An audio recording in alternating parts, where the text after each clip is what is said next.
And a lot of people ask, why, Congresswoman, why would you run for the United States Senate in the state of Texas? Why? Texans haven't won in 30 years. Why would you do that? We need your voice on the federal level. Well, I'm telling you right now, you will have my voice so long as you do what you're supposed to do and show up to the polls. Now, more importantly, there are so many people that don't believe in Texas, yet everybody got an opinion about what's going on in Texas. I've never seen so many people out of New York and D.C. deciding to weigh in on Texas politics when allegedly it doesn't matter. I can tell you that Texas has always been at the epicenter of doing what is right until recent years. LBJ came from the state of Texas. LBJ signed the Voting Rights Act into law. LBJ signed the Civil Rights Act into law. Do you know where Roe v. Wade initiated? It initiated right there in Texas 30. That set the world on fire. Women finally were getting some semblance of equity in this country, and it was led by Texas. Do you know the last governor that we had that was a Democrat in the state of Texas? Ann Richards. That's right. So let me tell you something. Texas has a rich history of doing what's right. Unfortunately, under the leadership of the Republicans, we have only seen our state go down and down and down. And so in this moment where people are saying, well, how can the president do this? And how can the president do that? It requires all of us to do more. It requires all of us to ask, what is our purpose in this moment? Because some people keep looking for leaders to save them. I'm here to tell you that nobody is coming to save you but yourselves. It is time for us to recognize that the power belongs to the people and that it never left us. They want to convince us that we're powerless or we should be hopeless or that we're helpless. Why do you think they keep attacking us at the ballot box? It's because they want you to feel powerless. I'm here to tell you that democracy hangs by a thread, but it still exists. The reason that the president recently said maybe we should federalize our elections. He knows he's losing. The things that matter to Texans and frankly Americans is about how in the heck are we going to pay to put a roof over our head. And right now we know that we have a president that only has concepts of a plan. He doesn't have a plan to make life more affordable, whether we're talking about housing or education or putting food on the table. But unfortunately, one thing that this president is excellent at, it is division. It is division. How many of you remember him telling us they're eating the cats and the dogs? How many of y'all remember him telling us that the immigrants were going to take our jobs? Do y'all remember that? How many people heard him say things like it's the trans people that are causing all of our problems? At the end of the day, when I look around, it's not the trans person, it's not the immigrant, and it's absolutely not the black folk, because you know DEI supposedly means black, right? It's Trump and his cronies. It's the billionaires.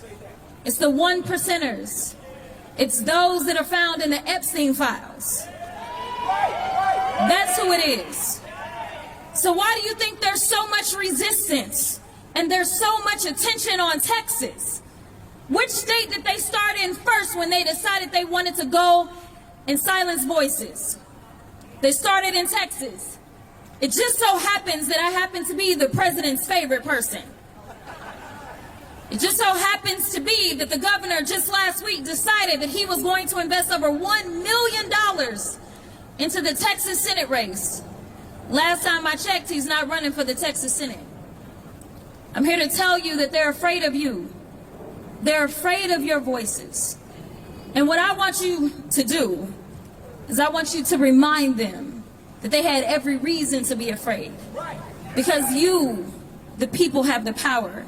Because you, the people, are not crazy. Because you, the people, are going to hold them accountable. DC is full of cowards.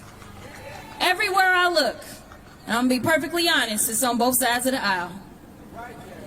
People are scared. They don't want to face the type of hate that I get on a daily basis. But the reality is that when you sign up for service, if you believe in taking care of the people that put you into power, then you've got to do that. I stand here only as a product of those that were willing to give their lives, and frankly, some did.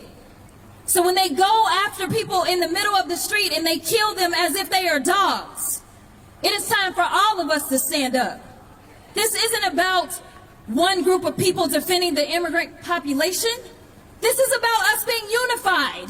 If they can attack one of us, they can attack all of us. This is the problem. We have got to be as unified as possible. And frankly, it is time to tune out all of the noise. If we are not talking about how we are going to make for a better America, then we ain't talking about shit.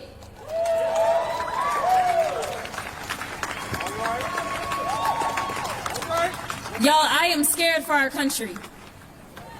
My pay doesn't change because I'm running for the U.S. Senate, but the power that I have to deliver for the people does. This is about delivering. I'm here to tell you that this minority state can make a difference, not just for Texas, but for the entire country. And if the United States finally gets back on track, that means that the world is in a better place. Do you know how many people are looking at us and wondering what is happening in our country? We are a laughingstock right now, y'all. Other countries have CEOs that are stepping down. We have princes that are being indicted. And in the United States, crickets.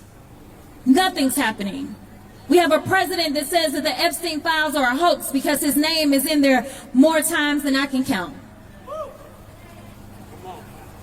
We are better than this.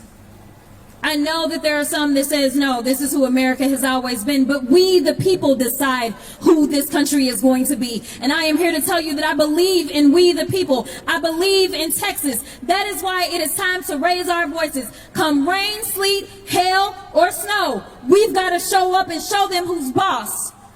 We've got to tell them that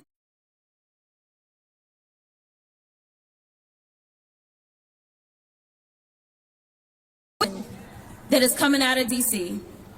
We deserve better. We can have better. We are going to have better. All we got to do is do our part. So God bless you all.